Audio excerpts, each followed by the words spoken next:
投资人大家好，我是轮研投顾分析师高志明在这边为各位做台股的一个投资分析。那今天是台指期的一个期货结算日，那刚好遇到昨天这个中华电信有宣布要将它的4G 吃到饱的一个费率方案呢调降到1000元之下，那甚至这个远传这个以及台湾大也宣布要跟进调降费率的一个脚步，那引发市场到今天开始担心，在费率调降之后会不会侵蚀到整个电信三雄的一个未来的一个获利表现？连带的呢今天电信三雄盘中股价出现急杀，那引发整个市场的一个恐慌性卖压。那当然再加上今天刚刚提到是一个期货结算日，尾盘外资在顺势压低结算，所以造成今天指数出现比较大的一个跌幅最终下跌102点指数已经回撤到9540的一个位置。那盘中最低呢是来到9508，其实已经非常接近季线的一个位置目前季线是9506，差2点的一个距离，所以算是有稍稍测试季线之后也是留下一个下影线。那当然在今天电信股出现重挫的情况之下呢，外资自然是顺势做一个大幅的调节，因为先前电信股是外资的一个主要的一个资金避风港今天传出应该说昨天传出利空之后呢当然也会引发它的一个调节的一个卖压，那当然进而造成整个电子股今天是主要的一个杀盘中心。那接下来可能还要关注本周另外一个重点就是在台积电的部分台积电法说可能会是接下来台股是往上或往下的一个重要关键，毕竟指数已经回撤到季线的一个位置，但如果明天台积电法说能够释出利多的话，当然有机会扭转目前比较弱势的一个台股表现。那先前站在卖方的外资也有可能也开始由卖转买，做一个回补的动作。但是如果台积电是讲的比较保守的话就是它的那个法说内容是比较偏向保守的话，那可能会引发新一波的一个卖压。当然，如果指数跌破9500点这个多头的一个心理关卡的之后呢，可能会引发比较大的一个恐慌性卖压。所以明天台积电在盘后的一个法说将会是一个重要关键，所以要持续留意明天台积电法说的一个内容。那当然，就股价反应会是在礼拜五来做一个反应。那这边是今天电信股的一个走势像中华电今天是出现一个非常大黑 K 棒，直接跌破月线而且是一个出量下跌的一个情况，外资也是明显从先前的一个持续连续性的一个买超，今天做一个调节。虽然今天是留下一个下影线，但是如果接下来台股是比较偏弱势的话，当然这个调节会是一个比较连续性的，所以手上有这个电信股的投资人，可能这边也要留意可能的一个回撤风险。其他像台湾大也是一样，今天出现一个带量长黑 K它的位置是直接回撤到接近半年线的一个位置，那外资也是持续站在卖其实前几天外资就已经在做一个调节，今天是有一个比较大幅度的一个卖超，而且是一个比较大量的下跌即便没有再持续回撤，短线也是要做一个休息整理。那今天最先下杀的远传呢则是最终有跌幅收敛，但是就价量来看的话，其实它短线也是要有休息的情况，因为它也是在均线纠结后向下跌破。如果短天近几天没办法马上站回去的话，可能接下来股价就是在季线跟半年线这边做一个整理。因为毕竟外资已经从先前的买超转向持平到现在的卖超，那会不会再持续连续卖？这是要留意的。那刚好提到接下来还是要看台积电。那因为其实外资在3月开始呢，已经针对台积电做一个连续性的一个调节，那也导致整个半导体族群最近跟着被外资做一个调节，所以我们可以发现整个半导体族群不管细品日月光、联发科整个股价都是在3、4月做一个连续性的一个修正。当然，如果接下来这个台积电明天法说能够释出比较正面的利多，尤其对于这个市场比较担心它客户订单转单的一个部分，包括三星或几个比较大的 IC 设计厂，如果它对这一部分有做一个适宜的话，相信这些原本调节的买盘就会做一个回补。但是如果没有的话，如果没有传出比较正面，或者是消除市场的疑虑，因为台积电的股价基期相对高的一个问题，再加上第二季本来就是一个相对的一个淡季，营收开出来都不会有太亮眼的一个表现，对于股价对于股价就比较没有向上的一个推升力道，所以在外资没有反手转买之下呢，股价也难往上攻，所以除非有传出利多，不然的话，如果只是一个中立或者是一个偏向负面的一个讯息的话，股价都会有向下拉回的一个压力。当然，对于台股接下来的表现就相对比较不利。那当然，在今天大盘重挫100点的同时呢，柜买指数反而是有止稳的一个表现。那主要当然是归功于生技股今天终于出现过去这种反大盘指数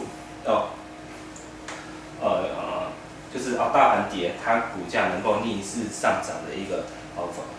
反向关系今天有出现一个逆势走强的一个表现，那成为能够让柜买指数逆势止稳的一个重要工程。那当然，如果就技术面来看的话，它目前是呈现一个比较偏向多头的一个排列，股价还站在所有平线之上，目前是相对的一个对多方有利的一个局面。但是如果接下来大盘不小心真的跌破9500点，市场出现恐慌性卖压，这些中小型股就可能会有一个补跌的压力，因为覆巢之下无完卵。所以操作中小型股的投资人也是要留意接下来加权指数是否能够在9500点止住。那如果没办法止住的话，势必也要调节你手上的一个中小型股的一个持股比重，甚至连生技股可能都要做一个适度的调节，因为今天主要指标股有传出利多的指标股智勤是它的授权金有望在今年入袋的一个利多见报之后呢，我们可以发现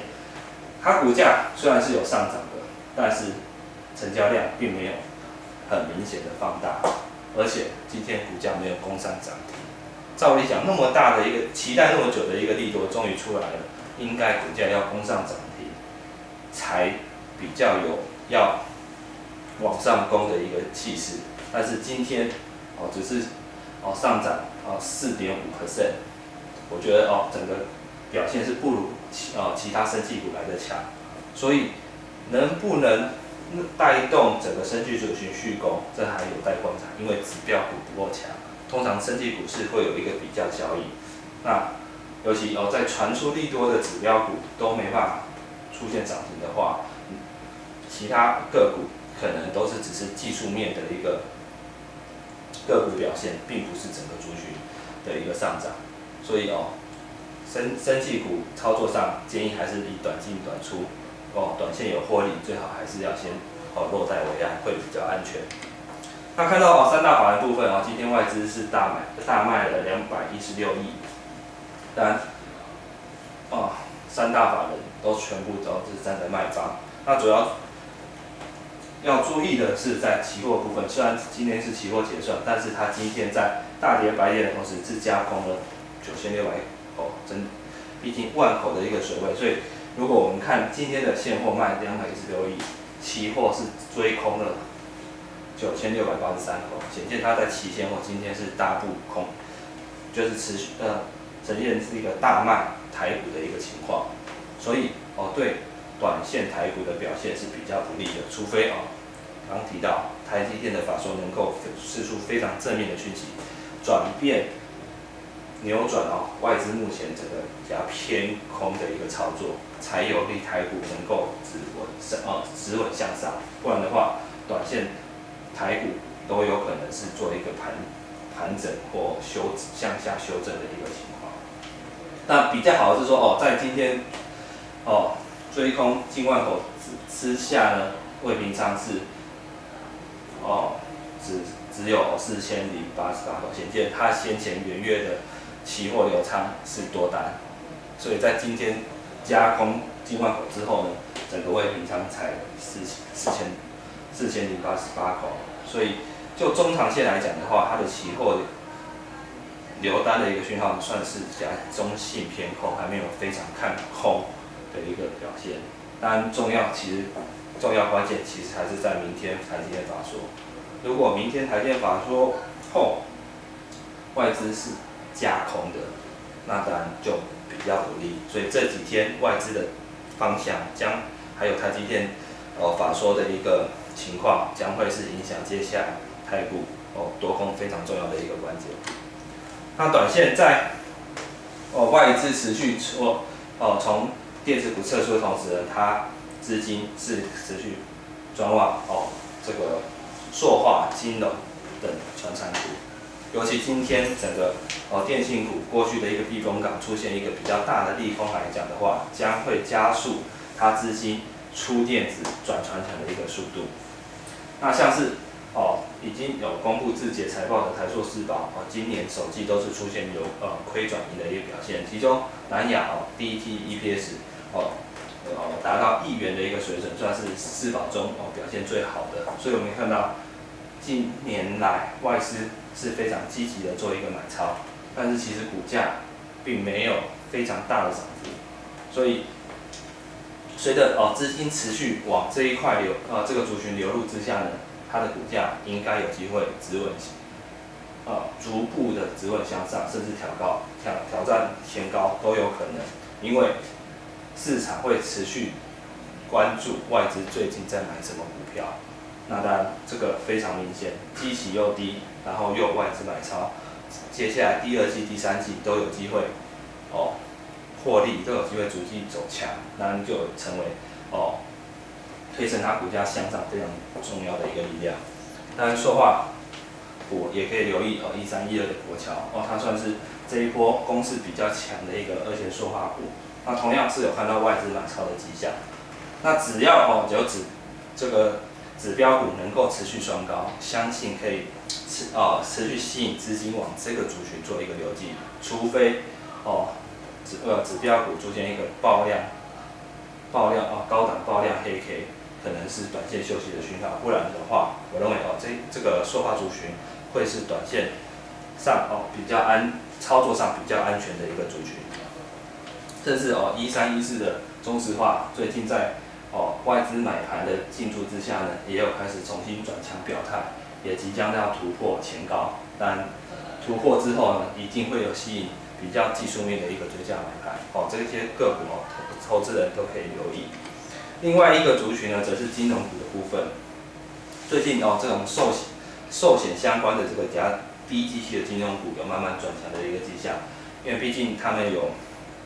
做一些金融资产的投资，随着整个国际股市创高，相信他们在资本利的部分都有不错的一个表现，当然会回馈到他们的一个这个获利上。所以发现像2823的中寿，它的首季的一个这个 EPS 呢，就是有交出一个非常亮眼的一个成绩，那也吸引外资的一个买盘开始进驻，最近是有比较大幅度的一个买超。那当然技术面来讲的话，也是从低档向上突破，除了突破整理区间之外呢，也是突破近期的一个高点，那也回补先前的一个跳空缺口，所以技术面是相对强的那当然，在刚刚提到电子股持续弱势之下呢，整个市场的资金会持续转向传产、金融这些或者是塑化这些低基期的一个族群，尤其今年金融股的一个获利表现是有机会优于去年，在基本面支撑之下呢，当然也是会成为推升它股价向上的力量。当然，寿险股也可以留意2867的三商寿，今天刚公布它的一个首季的 EPS 有大概0.5元的一个水准，也算是优于去年同期。那就外资来讲的话，近期是有稍稍做一个布局的一个情况，那股价是刚刚突破均线纠结区，还没有非常大的一个攻击讯号，但是资金持续流入之下呢，应该都有机会来向上做一个突破，因为它的股价算是相当的一个低基期，那当然符合目前的一个资金的一个偏好。另外金城银的部分，则是因为股价在先前做了一波修正，目前出现一个止稳的一个表现。那看外资买超非常明显，这波修正主要是来自于外资的一个卖压，但是在昨天已经出现转卖为买，而且今天再度买超，是连续2天的买超，也让它股价出现一个止稳。那当然，在短线急跌之后呢，有机会出现一个向上反弹的一个空间。所以就金融股来讲的话，或许是短线上这个投资人操作可以比较安全操作的另外一个族群，塑化金融应该是目前市场上认同度比较高的一个传产的一个类股。那相信操作上会是风险相对较低，那只是因为这些塑化金融偏向比较大型的个股，自然它的一个这个涨幅就不会像中小型股每天可能就5%或者是涨停的一个幅度，那所以这种是比较算是稳健型的一个操作。那但是就目前来讲，整个大盘出现转弱的同时，如果能够有一个稳稳的报酬，也是不错的一个情况。所以那就目前来讲的话，操作还是以稳健为主。那资金比重也不宜过高，那最高不要超过50%。那以上是这边所做的一个分析，预祝投资人操作顺利，谢谢。